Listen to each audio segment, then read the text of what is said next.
Hey, what's up, everybody? Welcome back. Championship Leadership Podcast. And we got Phil DeGruy here from Nolens, I believe they say down there. I don't know if that's correct. Nolens, Louisiana. So appreciate you coming on, man. Thanks for having me. Good. Yeah, so I don't know. I think we kind of connected on LinkedIn, and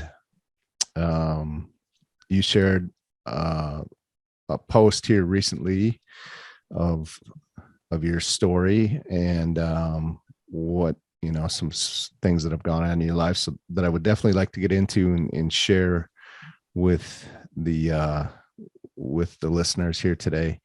But before we do that, before we get too much into you, I do want to ask, Championship Leadership's the name of the podcast. So what comes to mind for you when you hear Championship Leadership? I've been in leadership roles for the majority of my adult life, from working corporate restaurants, moving my way up through that to owning my own business, my own restaurants, and now as a sales manager in a $40 million distribution company. Leadership, it's very, you can use any sports analogy, Yeah. But you got to have that guy who can identify the team needs, pull the team together, and get the team down the field. And Mm-hmm. I think leadership is undervalued, but missing in today's society. People, we kind of knock it down a lot. Mm-hmm. Yeah. So what do I think? I think, the Saints, who dat, baby? Drew Brees, the Super Bowl. Yeah. But that's that mindset. You prepare well, you rally the team, and you get the ball downfield. Mm-hmm. Yeah, I love it. Perfect. Beautiful. Yeah, and I think I agree too with what you said about leadership today. And we could use more leaders, I think, now more than ever, or now more than in a very long time. Yeah. It's the way it feels, at least. Why don't you tell us a little bit about you and a little bit of your backstory? I guess this kind of could come into play on how I saw your post and learned a little bit about some of the struggles and the adversity that you've faced here, maybe even more recently too. So. Yeah. So my post was on the anniversary of my original cancer diagnosis. So 7 years ago, June of 2015, I was diagnosed with stage 3 colon cancer. Out of the blue, I had been suffering with some pain and sickness for about 5 months, but out of the blue, like no one ever expected to be cancer, and it's stage 3 colon cancer out the gate. Went through the chemo and surgery and chemo, and then a little over a year after chemo finished, it comes back. It's stage 4. It's spread to my lungs. Life changing. So stage 3 really, it affected me, but stage 4 changed my life. And I'm 5 years cancer free. 5 years post that stage 4 diagnosis, living the best life I've ever lived. Yeah. And as I reflect on that, every significant, except my dad died when I was 12, except for that, every significant negative event in my life, I've come out stronger. And so, my girlfriend got pregnant right out of high school. My son and my grandchildren, I just spent the last week with, they were in town and just spent the last week just being papair, and it was just amazing, doing great, and divorce. And then my second wife, 26 years of marriage, 3 more beautiful boys that are thriving, doing well.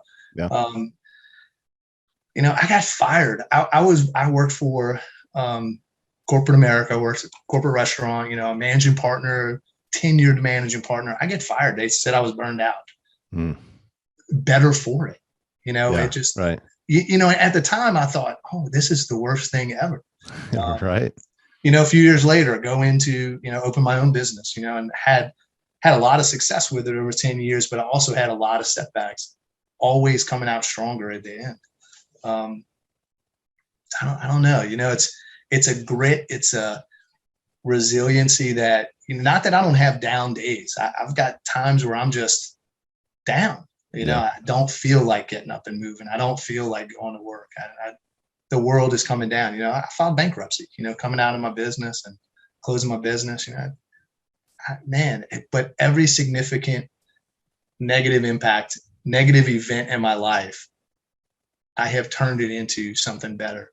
And so that's what really that post was about. I was just been reflecting on it. And it's like, God, it's a lifetime ago that I even feel like I had cancer. And since that, so my second diagnosis, metastatic stage 4 colon cancer. It's the third leading cause of death in men. Wow. And it's the third leading cause of death from cancer in adults. So I've got stage 4, there's not a stage 5. Mm-hmm. I refused treatment, said I'm going to do surgery.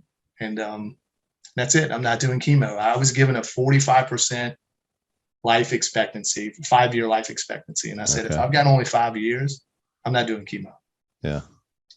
And I said that I told my doctor I was going to go from stage 4 to 140.6 and do a full Ironman. Yeah. Now the second surgery, the cancer had spread to my lungs. They removed half of my left lung. Swimming is now a huge head game for me. And so I'm not close to that Ironman yet, but I've done 4 sprint triathlons. Yeah. I've run 2 half marathons, a marathon, now 2 ultra marathons. I've done 75 hard and 4x4 by 48. And I'm just now just constantly trying to put myself in difficult, challenging, uncomfortable events. And it just makes me stronger, makes me, kind of makes me a champion, I think, Yeah, absolutely. I've always said that a championship leader is to be someone that you would want to be led by. And that's really been the reason for this podcast is to talk to championship leaders all over the world from all kinds of different backgrounds, experiences, industries, niches, professions. And so through these past 4 years of building out this podcast, I've had a number of companies that have reached out that want exposure for their product. And one recently that I've really grabbed a hold of is a company called Magic Mind. And if you're watching this here on YouTube, you can see this is the bottle, and this is their page here. It's the world's first productivity drink. And when they first reached out and asked me to give this a try and to test it for myself individually before being willing to come and to speak to our audience here on the podcast as a recommendation, to first try it for myself. And so a little skeptical, definitely going in. Oftentimes I'll take different supplements and with a promise of a certain result, and have never really had the same experience. Right. So I've been trying this taking this for the last 7 days. A good friend of mine, Vinny Berry, has also been taking this for the past 7 days. And we've both had some incredible results and experience with it. What I really have liked about this and what I've noticed, and it takes some time, right, to build up. You don't take it the first day and get some instant results, although you do feel the effects on the first day. But really 4, 5, 6 days in, notice that, I've been much calmer. My energy has been high. Typically, as a business owner, an entrepreneur, just like you listening, we have a lot of responsibilities, a lot of stresses, a lot of pressure for ourselves to build a company, to continue to grow revenue, to take care of those that work for us. And a lot of times we'll do that. One way to stay alert and to keep our energy and focus up is to continue to drink coffee, to hit that favorite energy drink in the middle of the day, just as I had. And I still love my coffee. The great thing about this is you can continue to use your coffee, drink your coffee, and use this in conjunction with that. And so I'll have a cup of coffee in the morning, and then I take one of these. I just drink it straight. It tastes really good. It's got a nice open bottle. It's lightweight. It's plastic. It's recyclable. I travel a lot. I'm going to run 100 miles here soon in the next week.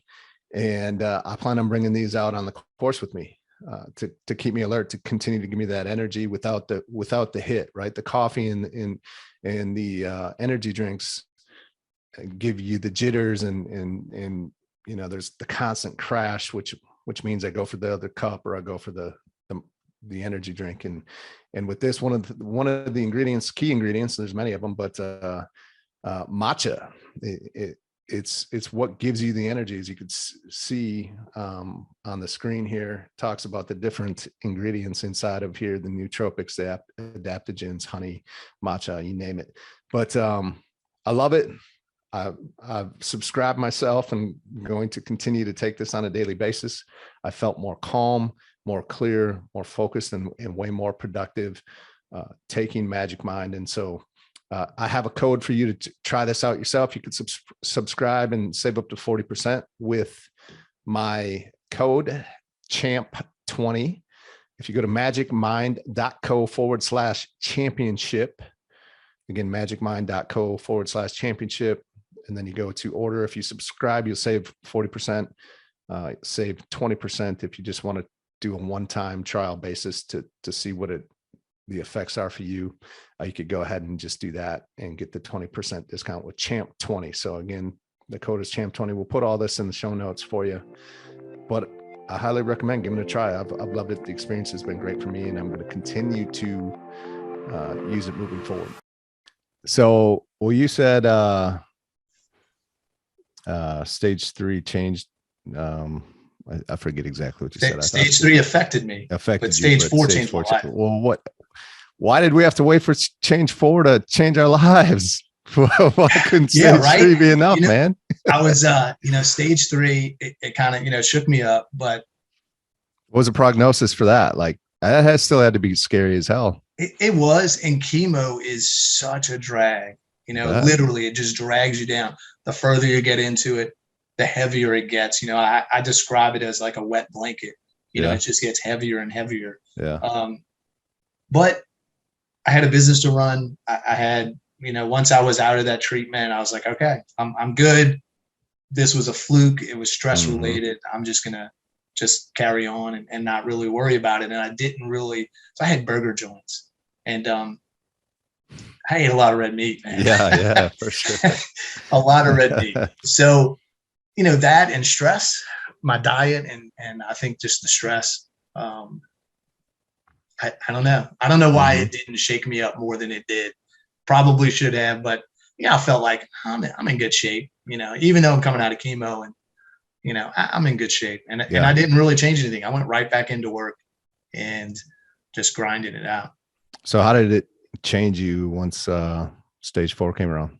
So my doctor, when I told her I wasn't doing chemo, she 45% 5-year life expectancy. I said, okay, well, what if I don't do chemo? She said, I won't give you those odds. I said, well, I'm not doing it. She said, you're going to need to change your lifestyle.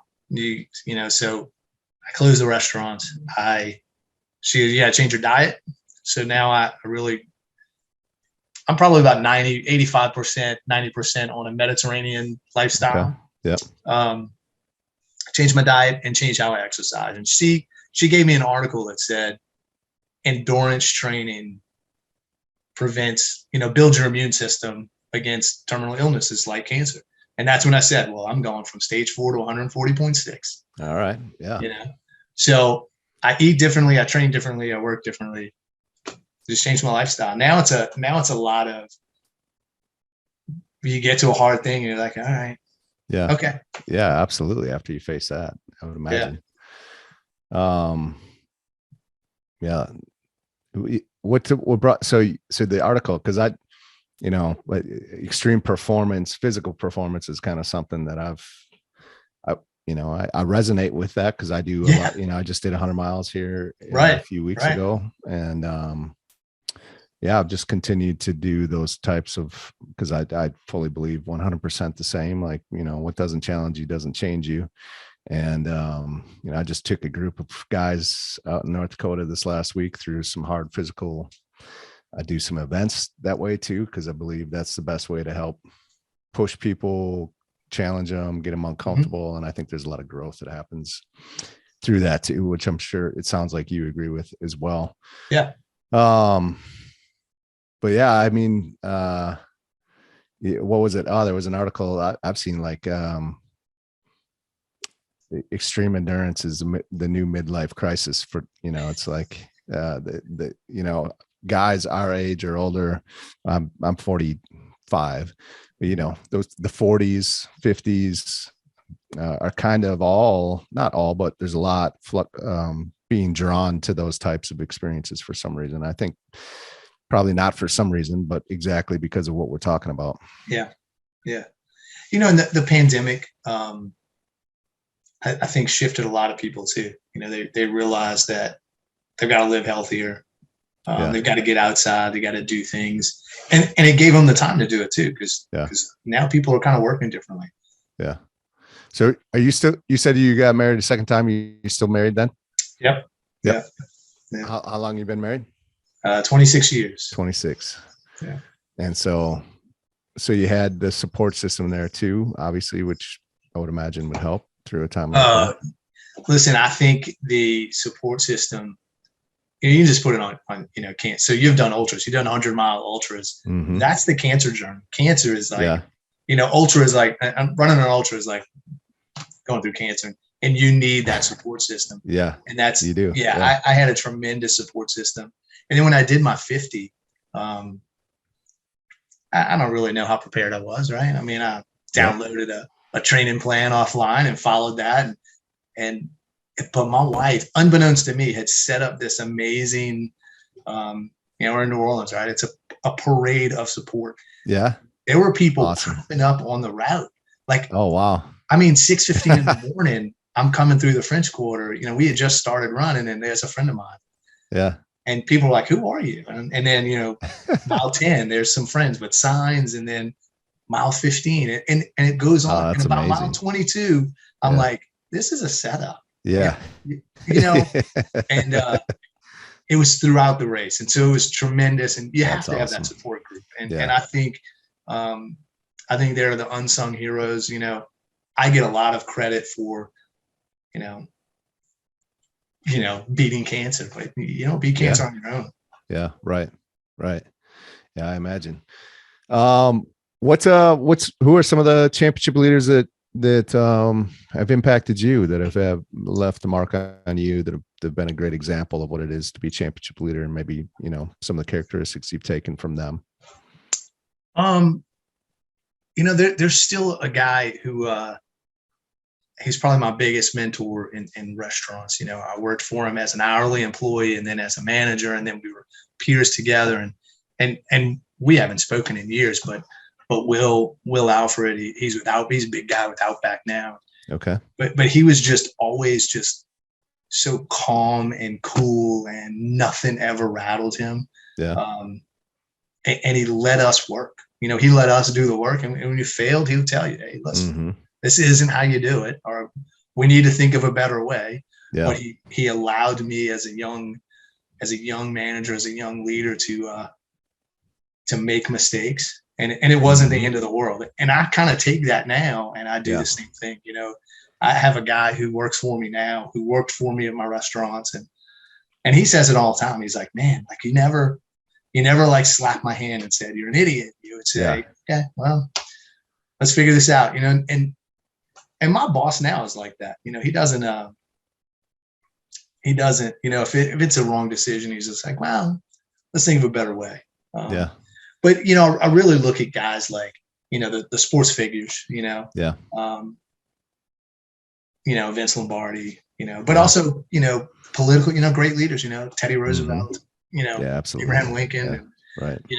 There's a guy that I'm really, I've read some of his books. I resonate with him a lot. And he's all over LinkedIn. But Greg Buston, he's a great writer. He's a historical writer. He's constantly, using, historical figures as, leadership examples. Yeah. But, when I look at guys like, I said, I'll do these hard things, look at, somebody like a David Goggins, Yep. or a Jocko Willink, or, those guys, those guys kind of fire you up. But then you also look at it and you're like, are they superhuman? Yeah, right. All of those Do they things have a life? that these guys do. I'm like, what? Yeah, totally.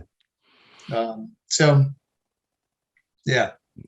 Well, yeah, that's awesome. I mean, I can resonate with that too. I think that's allowing people to learn and the ability to stay calm, cool, and collected, and kind of give your people a manner in which they can expect you to show up. I think that's just huge, right? For people to know who they're going to get every day, no matter what's going on. Man, that there's a lot of respect and trust that's earned there through that. So yeah, like in my business, I had restaurants, and I had to depend on people that, maybe they weren't depended on in their previous job. But, I was a small business owner, I couldn't do everything. I had to do it. And I would just trust them and give them as much information as I could so that they, knew what I wanted and how I wanted it done. And, they didn't let me down. I mean, they might do something that I wouldn't have done it that way, but they didn't let me down. They were there for me. And when I went through cancer, man, my staff, my employees just rallied and I never really had to worry about much. That's awesome. Yeah. To me, I mean, that's the true testament of a great leader is, in those times when you need them the most, if you weren't showing up as a person that they really loved and respected, they would not have been there for you like they were. Yeah, no, you're right. Yeah. So that's awesome. Why restaurants? How'd you fall into that?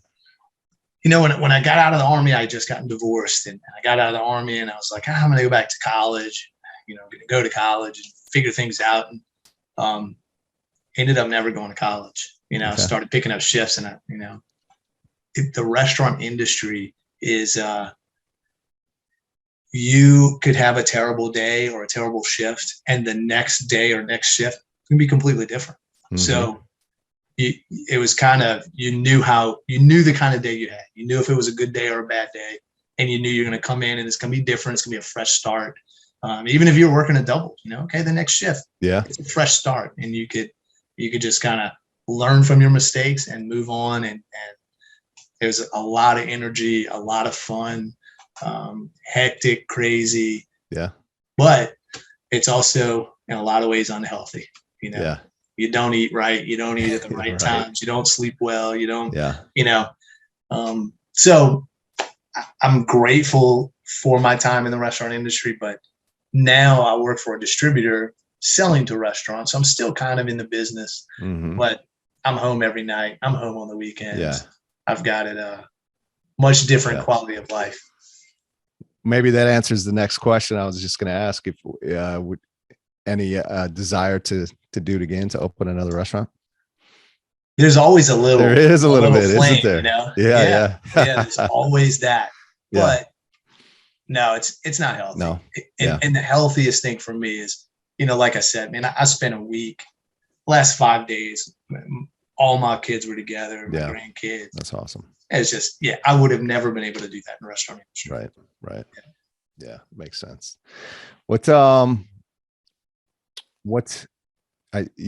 100 miles in the vision for ultra running? So I dealt with a lot of guilt from being healthy, and not just being healthy, but being healthy. And I'm out trying to build to do an Ironman. And what do you mean you dealt with guilt? Like because you survived, or what? Survivor's guilt. Yeah. Like hard. And never really thought about that. Yeah. And I'd be out running or swimming or biking and just not understanding, why am I able to do this? What's my purpose? And I pray about it, and I'd ask, for reasons. And well, when I was running my 50, I was probably, those last 5 miles, can't really feel my feet. And Yeah. I'm just out there by myself because I was dead last in this race, and Yeah. hoping the race directors were hanging out waiting on me. Yeah. And knew I wasn't going to see my family again until the finish line. So I got to Yeah. get there. And it kind of came to me, and I'm going to start a foundation, which I just launched. Okay. To raise money for kids who have lost a parent to cancer. Because my boys are lucky. Yeah. And they didn't have to deal with that. I lost my dad at 12, not to cancer, but I know what it's like to lose a parent, and to want something, whatever that is, whether it's to, go to a camp or a new bike or stay at the private school you're at, whatever the case may be. There's all kinds of stuff that, kids want, that when you're in that situation, you just don't know anymore. Can my family afford this? And so a few days later, I talked to my kids about it. And I said, man, I think this is what my purpose is. And they were like, Dad, let's do it. And so, last few months, that's what I've been working on. Okay. And, kind of put together a little board, and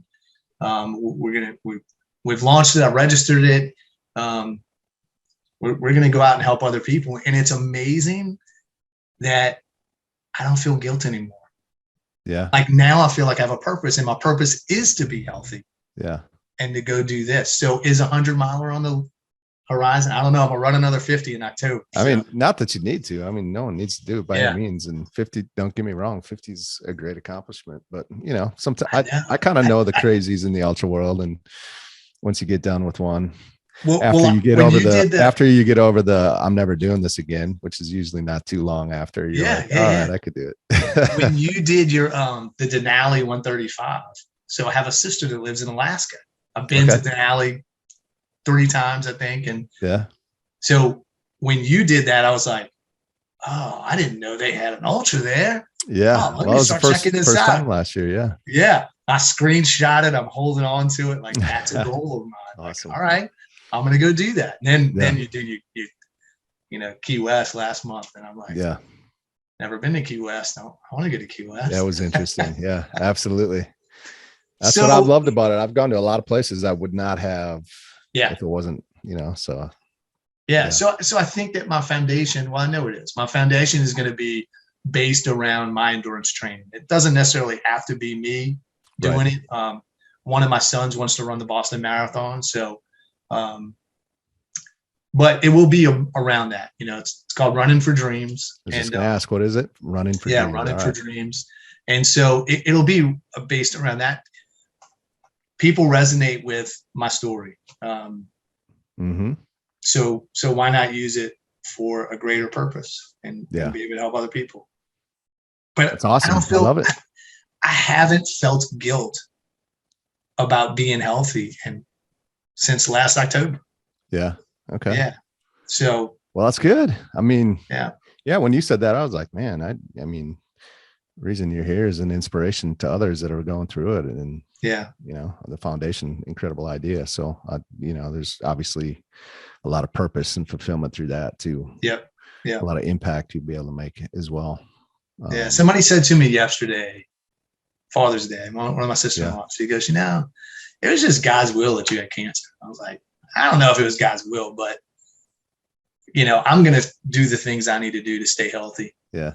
But I do think there was a purpose for it. And if I can do something for others and lift people up through going out and doing these, whether it's a 50 or a 50K or a 50 mile or who knows, one day it may be a 100-miler. Yeah. Definitely I'm going to do that Ironman. At some point I'm going to figure that out. That swim is killing me, but I'm going to figure it out. Yeah. Good. Yeah. Hey, hilarious. I did an Ironman 2008 after getting back from deployment. And, so like to train, I did like a sprint and it was my first one. And I was like the second to last person out of the water. It was only like 400 meters. I could not swim. And I was literally doing like everything to survive, like back floating. And this old lady, like super old, just comes out of the water before me, passes me in the water and comes out. And I couldn't do anything but laugh. I mean, I was like, man, it's getting crushed, but that's what it's all about. Just Yep. she's out there pushing, and the fact that you're out there and you're just doing it is something to be proud of too, I think, in any of that endurance type training and running and events. Yeah, So, absolutely. yeah. What's we kind of start to wrap this up here. I obviously usually ask, like, what's a critical moment, and obviously having cancer is a big one, and that's probably the one for you, I would imagine. But Yep. maybe there's something else too that you have. But I usually ask, because a lot of people go through those moments, they don't know what to do, they don't know, they're always questioning which route they should go. Should they go left? Should they go right? Oftentimes we want to know how it's going to work out, and then make our decision on that. But that's not the way it goes, right? You just don't have the opportunity to do that. So is there a story that comes to mind for you could share to kind of, obviously you chose the way you did that has you where you are today? But is there something that pops up that you could share with the listeners? I think what I do is, so I opened a restaurant every year the first 4 years I was in business. Terrible idea. Oh, wow. I was never really financed to do that. Yeah. But I'm closing my second restaurant, and I'm just devastated because the financial burden, and I'm talking to my wife, and I'm sitting on the edge of my bed, and I'm like, listen, I got to close the restaurant. This one's not going to work. And she goes, what is the worst thing that can happen? And I start listening to things, and it's all business related. She goes, no, what is the worst thing that can happen? I said, well, I'll lose y'all. She goes, that's not going to happen. So if you eliminate the worst thing possible, you can manage through the rest of it. Yeah. And I am a big believer in, you got to move with intention. Like going into the pandemic, we're in the restaurant business. We're supporting restaurants, and the restaurant industry is shut down. Right. And I literally thought, I'm going to be a fat, unemployed alcoholic. Yeah. And a few weeks in, I'm getting depressed. It's starting to sink in. And I was still working every day. I didn't miss a day of work, but I was just always waiting for that call and say, hey, listen, we can't afford your salary anymore. Yeah. Right. And I just went to work every day. But then I came home and I started running, and I'm like, I'm going to outrun this. And I think if you eliminate, like, what is the worst thing that can happen to you? Not the worst thing with that situation, but the worst thing, period. Because that situation, and it's a lot like that when you have like someone under your charge that makes a mistake. And probably what they do is not going to kill the business, right? It's not going to put you out of business. Might be a bad decision, but it's kind of the same thing, So what is the worst thing that can happen? Eliminate that, and then move with intention. Yeah. Because if you're moving physically, you're going to start, the fog's going to start to clear. You're going to start to be able to kind of figure things out. And I'm not saying you got to go out and run, right? But you got to move. You got to get some exercise. You got to do something physical, because it starts clearing your mind. Yeah. Yeah. 100%. Absolutely. There was one other thing that you made me, or that I remember from your post, and you got some advice from somebody, or they asked you a question, right? Like, make it, or they said something. They said, make it count, right? So one of my former employees sent me a poem, and it's and then the poem is make it count. Like, don't ask to eliminate this challenge from your life. Just make it count. And so that's what, that's kind of my mantra. That's my family mantra. We, when we have a hard moment, whatever it is, whatever the kid's running up against, you make it count. You don't try to run away from it. Don't bury your head. Don't look the other way. Make it count. And I'm actually starting my own podcast with a friend of mine, Make It Count. And that's what we're going to talk about, helping people triumph through those challenging seasons in life. That's awesome. Yeah. I love it. Yeah. So it's going to be the Make It Count podcast, huh? Yep. Yeah. Cool. We'll be dropping it in a few weeks. Okay. Yep. Nice. Exciting. Yeah. Well, outside of everything we've already talked about and shared, I think there's a lot of them already, little lessons or principles, I guess you'd say, that people could take from your story and what we talked about. But if there's one or two other things that if the listeners were to apply today would help move their life forward today, what do you got for them? I in that post that we connected on, I mentioned it. My buddy, my best friend, we've been best friends since we were 4 or 5 years old. He hits me with a text the night before I started chemo, and it's a Winston Churchill quote: "When going through hell, keep going." Keep going. Yeah. And that, he's dropping me off at the start of my 50, and gets up at 4:30 in the morning to get me down there. And I'm getting out of the car, and he goes, "Hey, remember, when going through hell, keep going." And that's those hard things, those hard challenges in life. You just got to keep going. What's the worst thing? You got to make it count. You just got to keep going. Absolutely. Anyone else that resonates with your story, wants to, check in on the podcast, and then of course get the foundation, might want to support that. Are there some best ways to connect with you for all that? Yeah, I'm on Facebook, Phil DeGruy on Facebook. We just started a Make It Count Facebook page as well. Okay. I'm the other Phil DeGruy on Instagram because I have a distant cousin who's a musician. And I would always, people would always come into the restaurant like, "Oh, is Phil here?" And I'd come out to the table and they'd be like, "No, you're not Phil." I'm like, "I am Phil." Yeah. But I was the other Phil DeGruy. He's the musician. He's the cool one. But Instagram, LinkedIn, Phil DeGruy on LinkedIn. Yep. Yeah. Very good. All right. Well, we'll definitely get that linked up for everybody, but appreciate your time today. It's been great being able to connect and chat and learn more about your story. Yeah, I appreciate it, Nate. Let's keep in touch. Absolutely.